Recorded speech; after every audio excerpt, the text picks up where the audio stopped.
Monsieur le Président, mes chers collègues, sur les 78 rapports que vous nous présentez pour vos 6 mois de mandature, un seul est consacré à l'emploi. L'emploi, nous sommes tous d'accord, est un enjeu crucial dans notre région. Gagner la bataille de l'emploi, c'était même votre grande promesse de campagne. Lors de vos vœux à la presse, vous vous êtes même engagé à faire repasser le taux de 12% de chômage en PACA sous la barre des 10%. Vous engagerez-vous à ne pas vous représenter, comme l'avait fait François Hollande, si vous n'y réussissez pas? Le semestre est passé et quelques 180 jours plus tard, notre région est toujours parmi celles touchées le plus par le chômage. Remarquez qu'au moins cette signature de convention aura permis au Hard Rock Café de Marseille de faire un peu de chiffre d'affaires et de vous faire prendre quelques couleurs, chemises retroussées. J'espère juste que M. Muselier vous aura rendu votre cravate. Bref, tout ceci ne serait qu'anecdotique si cela n'avait pas signifié que pour vos premiers mois de mandature et face au constat de votre propre inefficacité, vous abandonnez déjà la politique régionale de l'emploi à Alexandre Jardin, écrivain et utopiste bobo, chantre de la citoyenneté active et des mots creux, en nous demandant de voter une convention de 3 ans avec son mouvement associatif bleu-blanc-zèbre pour faire face aux problématiques d'emploi et d'insertion. C'est dire à quel point vous êtes désemparés. Mais c'est quoi au juste bleu-blanc-zèbre?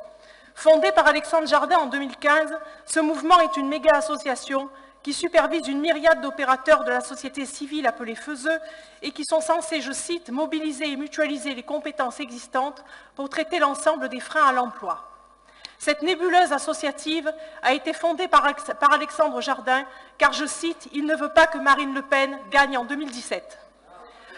Dans ce fatras de mots, c'est la seule chose qui a le mérite d'être claire. Monsieur Alexandre Jardin, qui se rêve candidat à la présidentielle, entouré entre autres d'Emmanuel Macron et de Daniel Cohn-Bendit, rien de moins, déclare que c'est la société civile qui doit agir en lieu et place des hommes politiques et de l'État. Rien que là, on mesure l'ampleur de sa contradiction idéologique. Les électeurs de PACA ayant voté massivement pour Marion Maréchal-Le Pen au régional, et comme vous avez été élu par les voix de gauche, Monsieur Jardin, toujours soucieux de faire barrage au Front National, vous propose, Monsieur le Président, de rejoindre son écurie et d'être un de ses zèbres. Ce serait drôle, pour ne pas dire grotesque, si ce n'était pas pure idéologie et utopie, au détriment et au mépris absolu de la réalité vécue chaque jour par nos compatriotes provençaux, alpins, azuréens et français. Face à l'échec total de l'État et des gouvernements successifs dont vous avez été ministre, vous nous demandez de tester pendant 3 ans cette méthode des zèbres pour un montant total de 2,4 millions d'euros. Rien que pour 2016, ce test coûte 982 000 € pour 3 dispositifs labellisés FESE, dont entre autres l'association Unicité, dont le parrain n'est autre qu'Alexandre Jardin, que la région subventionne déjà depuis plusieurs années sans résultat concret et pour laquelle vous augmentez la subvention de 196 000 € supplémentaires pour la porter à 471 000 € pour cette année. Vous faites encore plus fort que Michel Vauzel. Convention de 3 ans alors que votre nouvel ami, M. Jardin, déclare encore dans la presse que son mouvement serait dissous à Noël 2017. On ne fait cela que pour 2 ans. C'est plus une histoire d'amant que d'amour.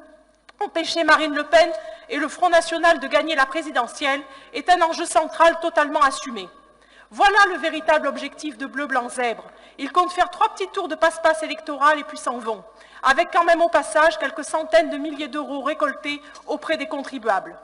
Parce que vous abandonnez le développement économique à l'utopie idéologiste d'Alexandre Jardin, parce que ce rapport est un de vos grossiers coups de communication, parce qu'il est encore un gouffre financier abyssal, parce qu'il est imbibé de cette idéologie anti-française, utopique et mortifère que les Français se voient infliger depuis près de 40 ans et qu'ils rejettent massivement, parce qu'il est présenté uniquement contre notre mouvement et dans le désintérêt absolu de nos compatriotes de PACA, parce qu'il est sans aucun égard pour nos compatriotes en grande difficulté et parce qu'il se moque du suffrage universel, nous votons contre ce rapport.